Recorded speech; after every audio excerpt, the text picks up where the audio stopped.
All right, what's up, world? This is the boy, the king. Just getting ready to get my day started for another day in camp. But some things have been on my mind for the past couple days. I'm gonna let off my mind. Let's talk about this Colin Kaepernick situation here. I find it very ironic, very disrespectful, very rude, very ignorant, and very, very much a lack of education for the criticism that Colin Kaepernick is experiencing right now. And here's why. It said, unlike all you true racists who hide your racist intents behind the American flag and being patriotic when it's nothing about that. It's just another opportunity for you to express your racist views, a la Tommy Loren with her ignorant ass. But anyway, get back to the point. The national anthem, the American flag, has never stood or was ever meant to be a symbol for all of America. If you know your history, like I do as a Southern gentleman originally, but now living in Cali, you would know that it was never intended to cover all of America. It was solely meant for white America and white America only. That's fact. If you go and do your research, you will see where during slavery, they were, using America's so-called Christian values for the evil deeds that they were doing to black people, hanging them, killing them, slaving them, all that stuff, right? Now, if you go just a few decades ago, 20, 30 years ago, that recently, the KKK were doing their lynches with the American flag, not the Confederate flag. Some of them using Confederate flags and the American flag. But let's get that understood, because I'm going to post those pictures so you can see those as well. Because we were considered to be un-American. Do you get what I'm saying? We wasn't even considered to be real people. We was considered to be animals, all these other little things, right? Now, Colin Kaepernick says that, which is true. Pledge of Allegiance does say justice and stuff for all, right? It says that. Okay. We've been saying that since grade school, right? But look at the coverage that black unarmed men get when they're gunned down unlawfully by law enforcement. Let's take the Alton Sterling. Let's use that one for an example, because that one is fresh on my mind and on my heart right now still at this time. Okay. I've seen so many of the white racist media who seen that video, yet said, well, we got to see what happened before, like what led up to that part, like to X, Y, and Z. But here's my point. I don't care if they was in a full-blown fist fight. The law says once you have gained control of the situation, you can no longer use lethal force. And that's a law, period, for every man in this world. Every woman in this country. Every man and woman in this country has to adhere to that. If you and I got into a street fight, and I've gotten the upper hand over you, I've neutralized your threat of harm to me, I then can no longer pull out a weapon and then decide to shoot you too on top of that. No. And that's why I say to everyone who has the argument, oh, look what, you never know what happened before that led up to it. Doesn't matter. What we seen on video was two officers with a man pinned down to the ground asking him what is it that he did, and got shot, 4 or 5 times in his chest for it. That's murder. That's what Colin Kaepernick is speaking to. But yeah, you can get this white crazed kid, what was that, Florida State? He can sit here and just go and kill random white people, and they was good people too, from my understanding. Police arrived and he's still eating the man's face. They tased him. They fought with him. They called back up to fight with him. All that good stuff. Didn't even use a gun. Went through so many different channels to get him under control. So many chances they spared. Not chance. So many times they spared his life during that altercation. Now ask yourself, and if anyone says that a black man would be alive that was doing that, when the police arrived and was fighting them and would not succumb to arrest, you are a liar.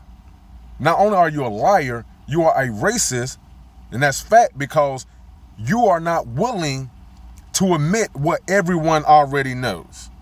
Even a racist knows that when we say those things, that is fact.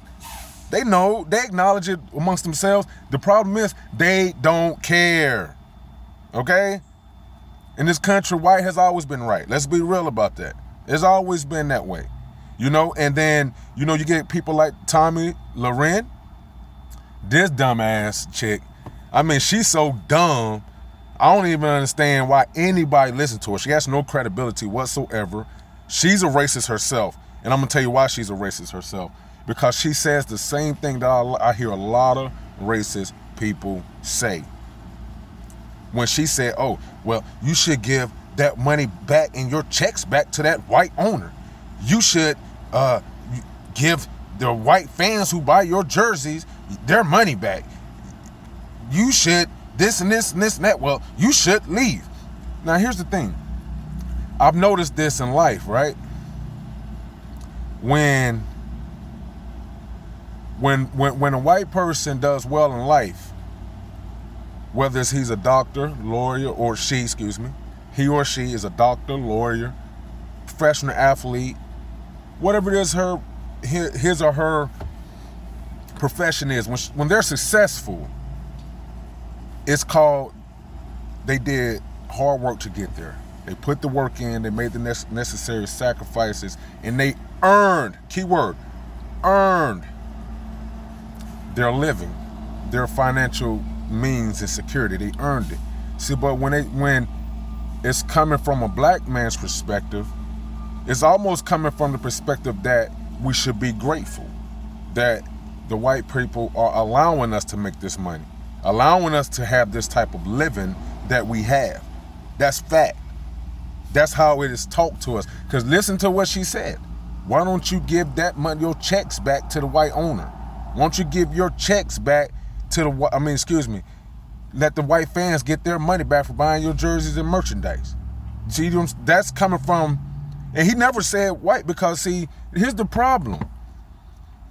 People think when black people speak out about the injustices that's done to us at the hands of some white people, or just people in general in this country, and that we don't feel that we get a fair shake each time, we're automatically labeled as a racist against all white people. And that's not true. I'm a professional boxer. My trainer is white.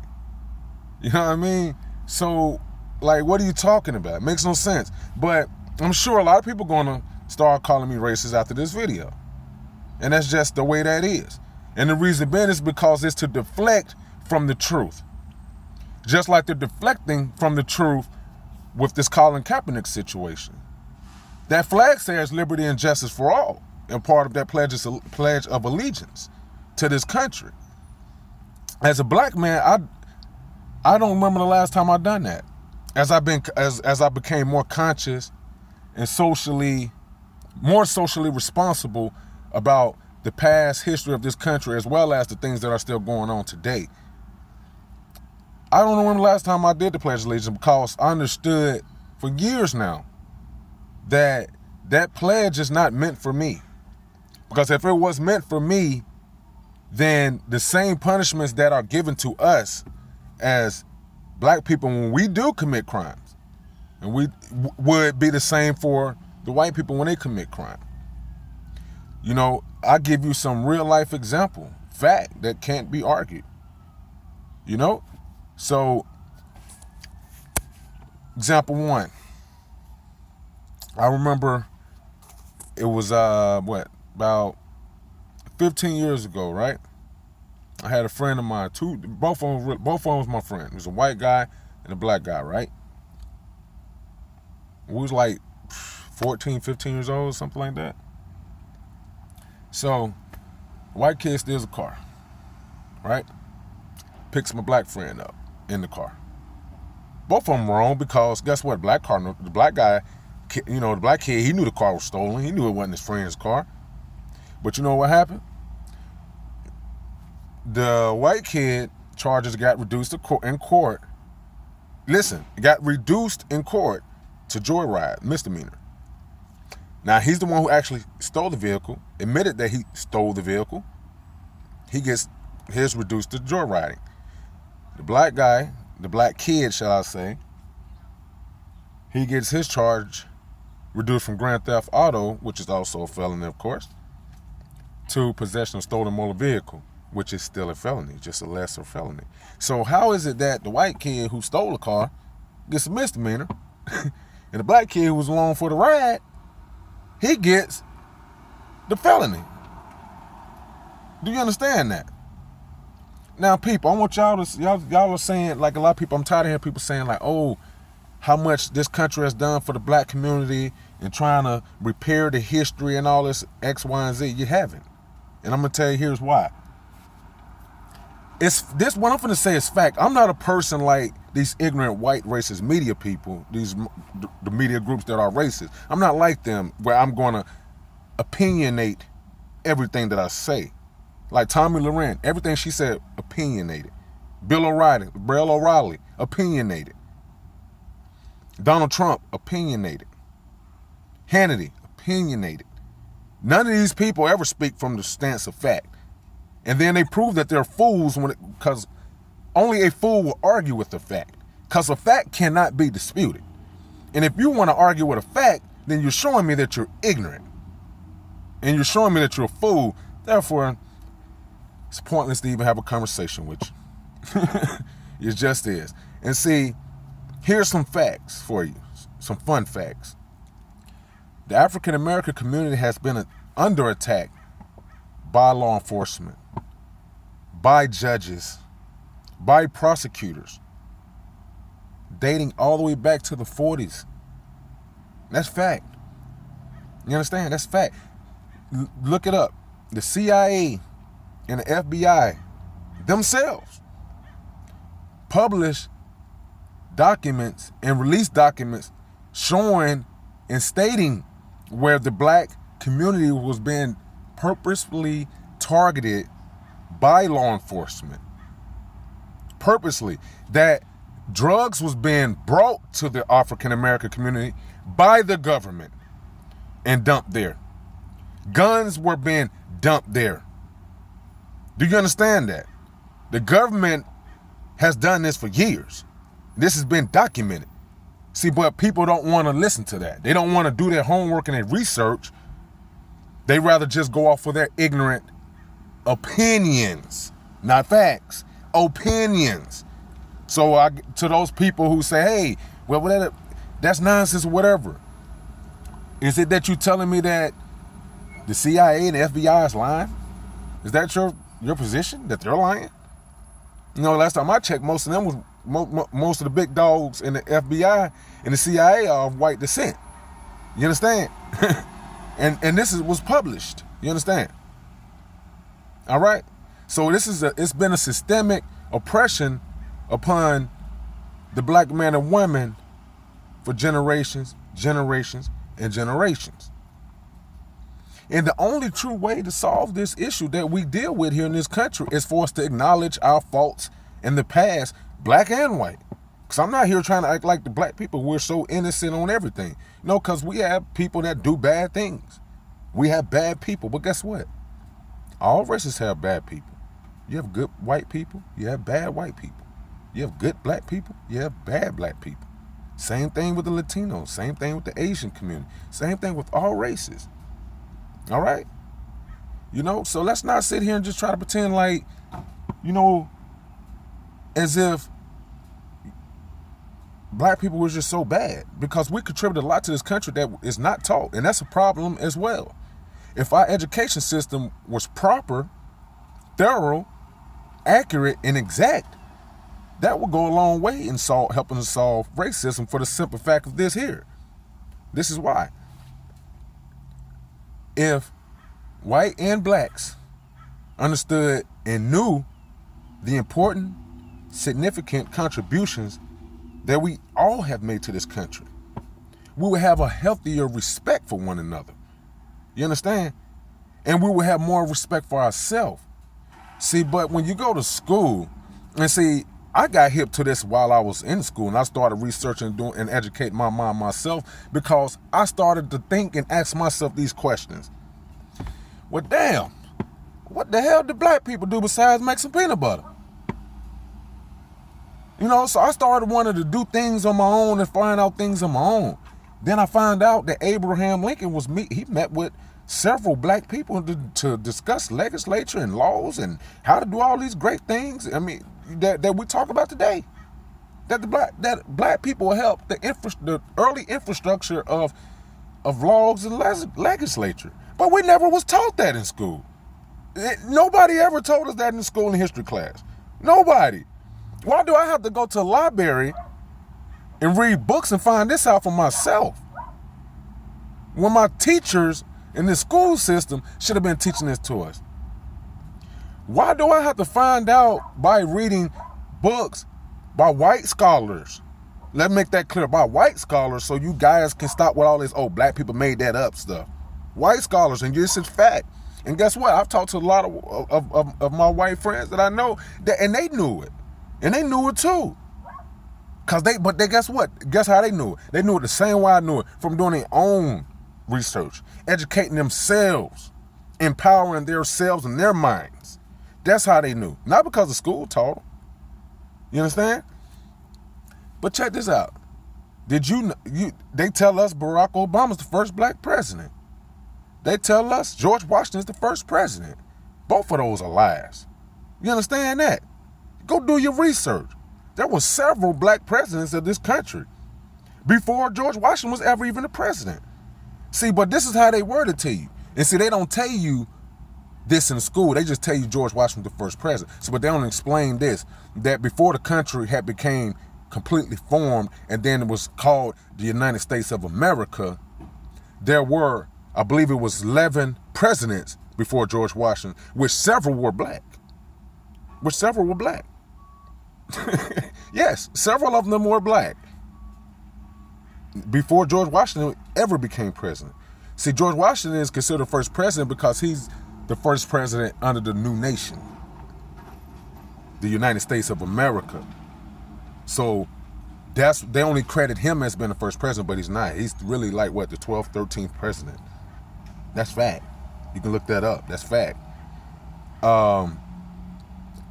It's just been a crime of commission and omission in this country. And it's because they want to maintain and uphold this hierarchy of white supremacy from those who practice those beliefs and values. They want to uphold that white first and then everything else. Because here's the number one fear that they have. Their number one fear is that if they ever lose that power, what was done to us will be done to them. That's their number one fear. And I'm going to tell you how I know that's their number one fear, and that's fact and exact, is this. I get sick to my stomach every time I hear a white person have the audacity to talk about how much they fear black people in this country. How scared they are. Do you understand that black people don't have a history of killing white people in this country? Okay? White people have a history of killing black people in this country. Millions of black people. Let me tell you how skewed the numbers are. How lopsided they are. every white person out. Let me preface this statement by saying this is not what I'm saying needs to happen. This is not what I'm saying I believe. I'm just using this to prove a point. If every white person was killed in America today, that will only be a fraction of black lives lost during slavery time, during Jim Crow time. Not even counting today's time, just during Jim Crow time and slavery time. It will only be a fraction of the total black lives lost. A fraction. So don't ever talk to me about fearing black people and you're a white person. Because if anything, we should be walking around afraid of you. Okay? You understand? That's fact. And that's fact and an exact. Okay? Now, what needs to be done to address these issues, it needs to be social change, as Colin says. We as a country, instead of sitting here picking and choosing which parts we want to critique and criticize of his position, what we need to be doing is understanding each other. You understand? Once you put aside your bias and look at the plight of others, sympathize and empathize with others, and actually truly listen, not hear. See, hearing and listening is different. See, like, for example, like I hear these cars driving by me right now. I'm not really paying attention to it like that. You know what I mean? I'm not really paying attention to it. You know what I'm saying? But if I'm really paying attention to it, I'm listening and I'm watching. I'm understanding what's going on. You understand? So hearing and listening is different. Listening is the art of taking in information, analyzing the information, and getting an understanding. Hearing is just hearing it. Yeah, I heard him talking, man. I don't know what he was talking about, but I just heard him talking because he wasn't listening. He was hearing. It's a big difference. But we need to sit and not only that, we have to have this conversation. And see, a lot of white people don't like having a race conversation, not because all of them are racist. That's fact. Nah, come on. I'm not one of the people that walk around believing that every white person in this world is racist. Because I have enough white friends and I've met enough of white people to know that not to be the case. Okay, so let's make that understood first. But most of them are uncomfortable because they are afraid to have disagreements because they are afraid that they will be viewed as a racist, when that's not the case. We're not. I mean, in life, like if you have your wife, like okay, if you're married, you got a wife, a woman, you got a husband. You may not agree with everything your wife or husband do or say, but you still love them. You know what I mean? You still love them. You still respect them and etc. X, Y, and Z, right?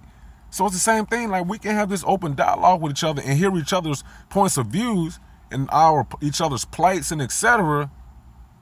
without it having to be, oh, this is racist, or you're racist because you don't agree with me. No. And you know, that's why, like me and several of my white friends, we love having these conversations with each other.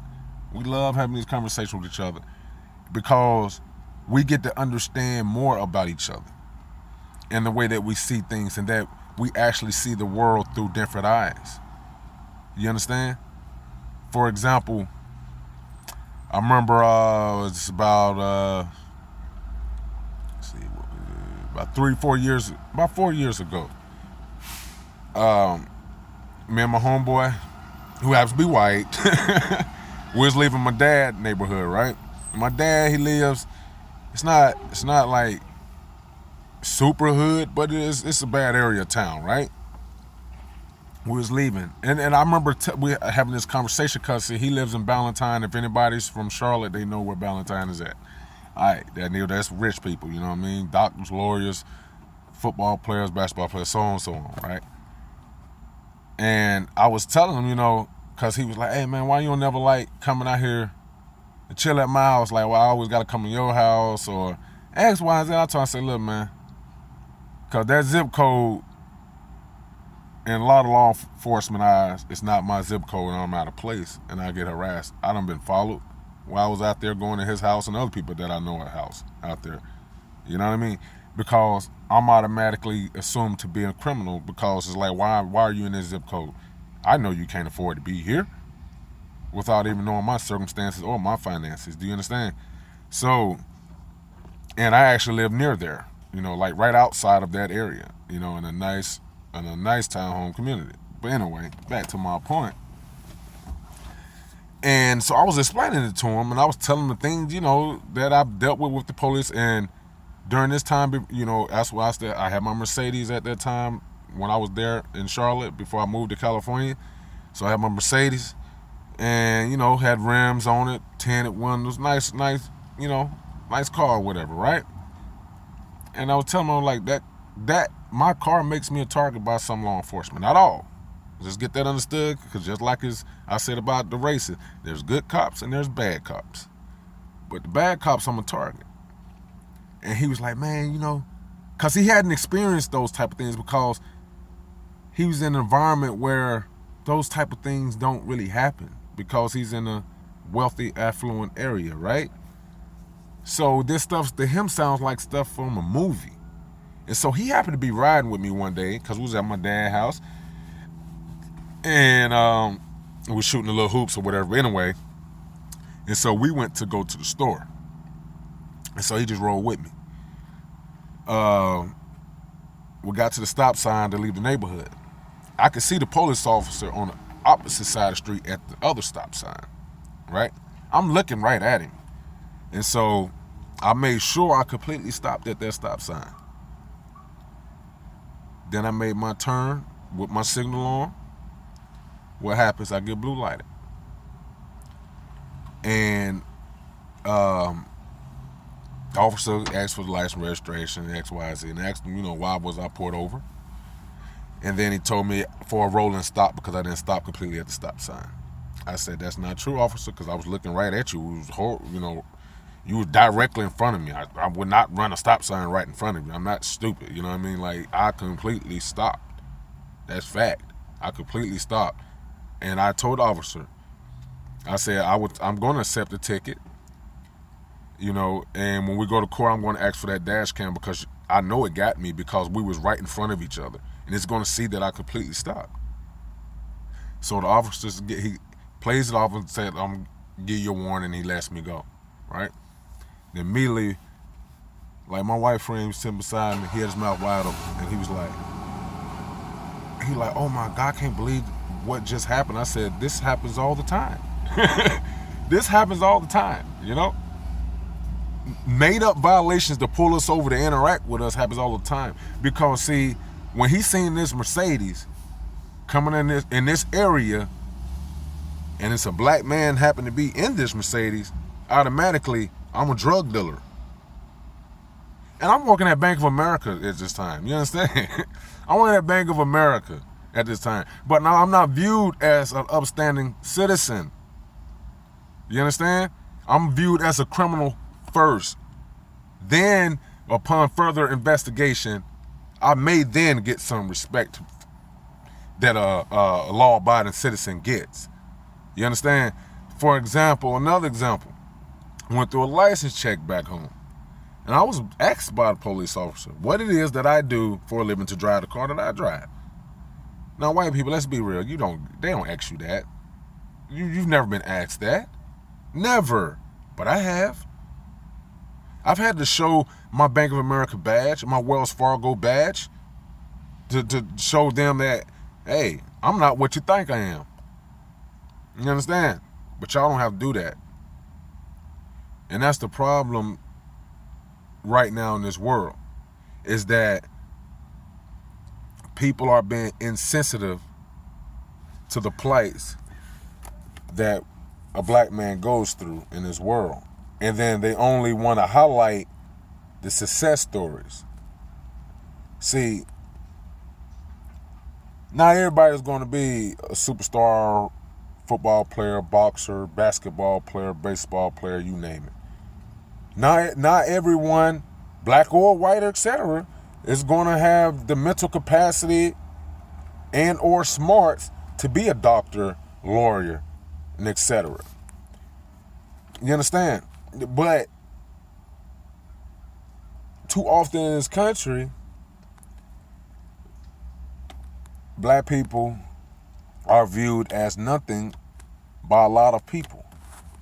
We're viewed as an irritant to a lot of people. And we've done so much for this country. Our ancestors has died on this land. And then let me tell you another true fact that they don't teach you in school. Black people was in America before white people was in America, because it was already black people here when they came. They don't teach us that in school, though. They teach you in school that black people arrived on the Pinta, the Mayflower, the Santa Maria, or whatever. That's what they teach you, right? But that's not true. Yes, a lot of us did arrive that way. But guess what? A lot of us was already here. If you research Indians as well, you will come to know that a lot of Indians, which were here, were black. They were from black descent. You understand? Do you understand that? Go research Cherokee Indians, Blackfoot Indians. List goes on and on. They were already here. So we were already here. Let's dispel that misnomer right now, that we all came from Africa. Yes, originally everyone came from Africa. Black, white, Asian, whatever you are. But during those times, their time period specifically that I'm speaking on, black people are already here. That's fact. That's fact. And you know what's the biggest crime about it all? That the scholars who come up with the school systems and what will be taught and what won't be taught, they know this. They know this. They know that black people was already here. History show that.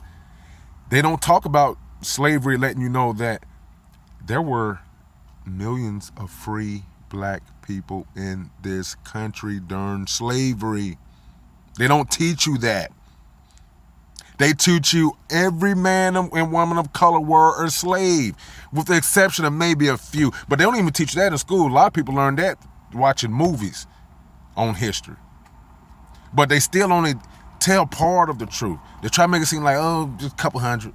No, it was some millions, couple million that were free. That were free, not slaves. That were free. You understand? That's real talk. So like I said, it's been a crime of commission and omission in this country. And until those who are uncomfortable with having these type of dialogues, racial dialogues, are comfortable with having these dialogues, are comfortable addressing these matters, this country is going to continue in this downward spiral because there is a total lack of understanding. Do you understand that part? If you do not know, how can I expect you to understand where I'm coming from? How do you expect to understand if you don't want to know? It's hard to understand what you don't want to know, right? Okay. Now, back to the Kaepernick thing. I applaud that brother, and I stand with that brother. And when I say brother, I'm not just talking about black, because I consider whites, blacks, Asians, whatever, everyone, we're all God's people. You understand? We are all God's people, so I consider everyone my brother and sister. You know? So let's get that understood. Now, I stand firm with my brother because he is absolutely right. When you're sitting there seeing this social injustice, you saying, hey, well, this guy killed 20 people just now in the mall. He didn't get killed by the police officers. They arrested him.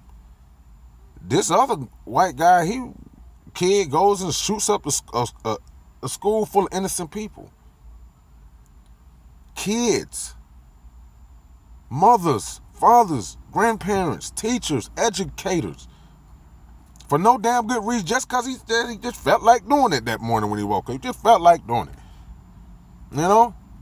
But nothing happens to him. He gets bulletproof vests put on him and make sure he is safe from harm. Dylan Roof goes down and have prayer meeting and Bible study with a group of black pastors and church members have, and then gets up and murder them all for no reason. They open up their doors to him and ministered with him and just murdered him for no reason. Same treatment. He gets the bulletproof vest, make sure he's protected from harm. Trayvon Martin, walking home from store, minding his damn business, gets followed and stalked by a guy who assumes him to be a criminal and out of place, because obviously this neighborhood is too nice for this black kid to be over here. He has to be up to no good. See, that's how we're viewed by a lot of people, and people don't realize that. You understand? And get followed and get murdered. Picks a fight, lose a fight, and murder. And he gets off, and he gets to brag about it in restaurants right to this day. He gets to auction off his gun online that he did the murder with. This is why the black community, why we feel so much pain and civil unrest in this world, because we know a lot of us, we know our history. A lot of us, we don't know it to the depths that we need to know it, as far as our origins and where we come from and our true cultures. But we do, and we understand our history from our life experiences and things that we see. Like, the treatment is so different. It's just so different, and it's just fact. And it's really sad that Colin Kaepernick has been attacked on his principles and how it's been twisted and turned around. Oh, he's disrespecting the military, X, Y, and Z. Do you know that what the War of 1812 was really about? Do you understand that in the War of 1812, the British offered black slaves freedom if they joined them in the fight against the America that was being formed, right? Because what they don't tell you is in school too either. The Pilgrims, Christopher Columbus, and all of them, they were basically like what we would consider to be gang members today. They were outlaws. That's what they were. And not only were they outlaws, they were very dumb outlaws. Like, literally uneducated, dumb as hell. Outlaws. That's what they were. That's fact. And what else they don't teach you is, now they teach you that he sailed out to go prove that the world was flat and not round. They do teach you that part. But they don't teach you why he did it. He did it because a black English guy kept telling him the world has to be round. How could the world be flat? Like, you can't just walk off the world, You can't just be on your boat and sell off out of the world. It doesn't work that way. It has to be round. And he was explaining it to Christopher Columbus. Christopher Columbus didn't believe it. He sailed out to prove him wrong. Like, hey, if I keep going on this water, I'm going to fall off the earth. He wanted to go prove him wrong, and that's how they came upon America. So that's true. He went on a dummy mission. That's fact. He went on a mission that was so dumb because he's dumb. And so all his followers were dumb. They were outlaws. They were not respected by the British. The British found out what was going on over here because the British people were leaving Britain because they was giving away land to those who come to help the infrastructure and the building of this country. So you was getting a lot of British people and families or whatever coming over on the boats to come over to America because they was given thousands of acres of land if they did. That's fact. That's fact. And so the British never believed in that. They didn't believe in the slavery stuff either. And that's why the world was in conflict at that time, because they did not approve of what was going on this soil. But they don't teach you that in school either. They don't teach you none of that. They teach you the War of 1812 was the British trying to overthrow us and overtake. No. The British was not going to stand for the nonsense that was going on. That's what the war was about. That's why the British approached the slaves and let them know, hey, if y'all tired of this like we are, join us in our fight and we guarantee you freedom. So guess what? A lot of slaves did join there for their fighting. Some slaves, those buck dancing slaves, like Stephen A. Smith, he would have been one of those slaves that stayed and fight for America because he was cool with being a slave. He was cool with saying master. He was cool with that. You understand? See, me, I would have been that slave over there with the British because I wasn't going to be cool with that. I wouldn't have been cool with that, you know? And so that's the whole, a lot of the premise of behind the War of 1812 that they don't teach you in school. And not only that, here's the last thing, the national anthem. Go listen to the original version of the national anthem.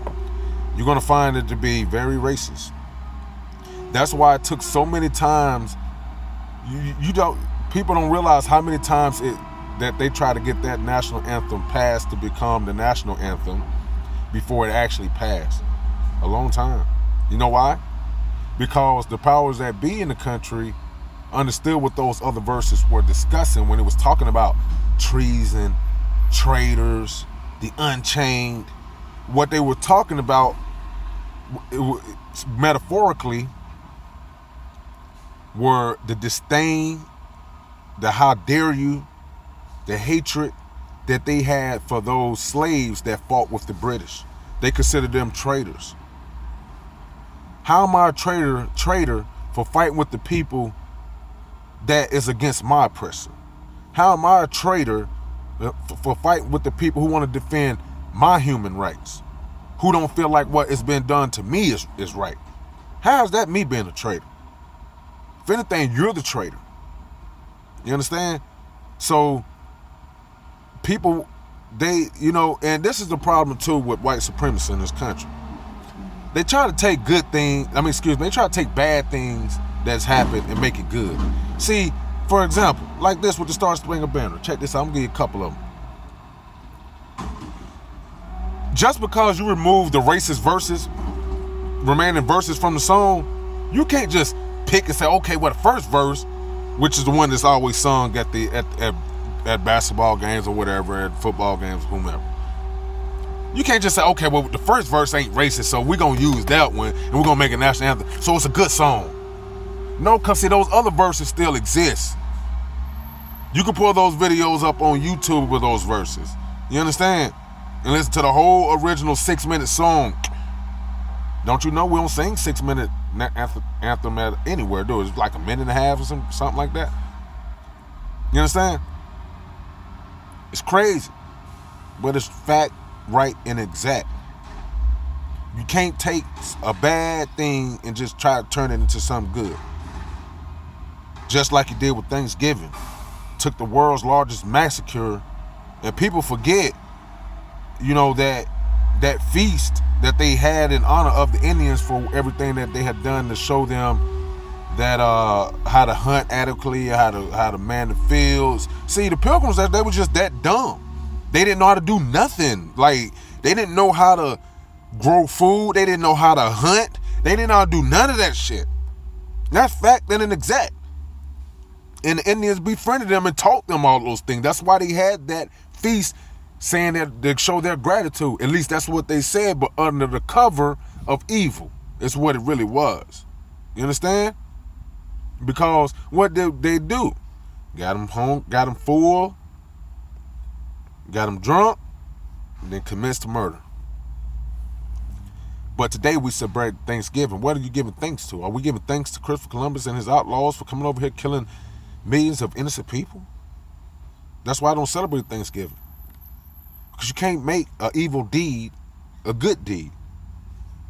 You can't turn it around and turn it into anything good and see they try to brainwash people and try to make it seem like, oh, it's a time to reflect on the things that you have to be thankful for, your health, your life, thankful to God, thankful for your family. That ain't no.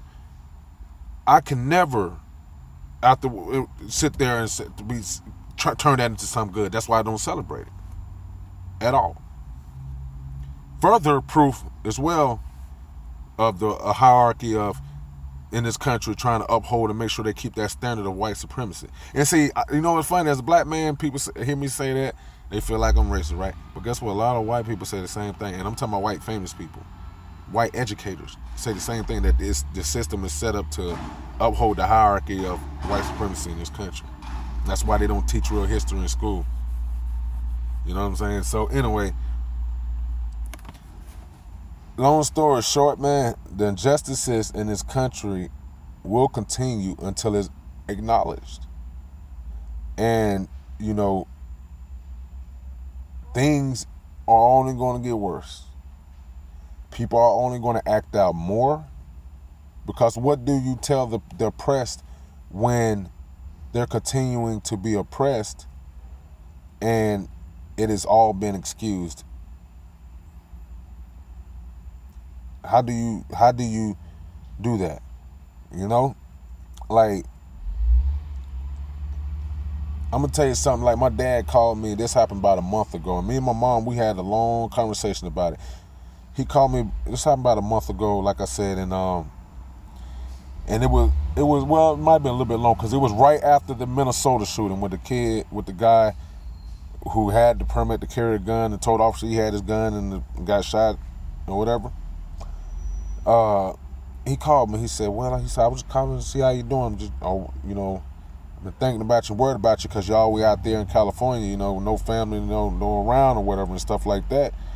And with all this madness going on, and he was having a conversation with me about the situation with the Alden Sterling and what happened in Minnesota, and basically telling me, like, listen, son, you know, I mean, I don't know what to tell you. I mean, because the kid in Minnesota did what was asked, and he said got killed. You know, he's like, look, just whatever you got to do to make sure you get home, just get home. Just get home every night. And see, you know, here's the problem in that people are missing. That is not a conversation any parent in America, white, black, green, purple, orange, should ever have to have with their children.